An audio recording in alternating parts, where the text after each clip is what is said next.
Hi guys, I just wanted to share a video with y'all. We ran the trout line today and we caught a softshell turtle. We actually foul hooked a softshell turtle. Well, we let it go, so don't panic. We didn't take it home with us. But I just wanted to share this with y'all. It's like a prehistoric looking creature. Y'all enjoy.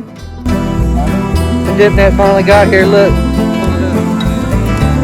We got a monster softshell.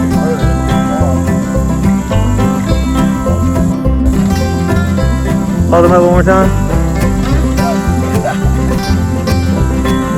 Just trying to get my buddy Matt.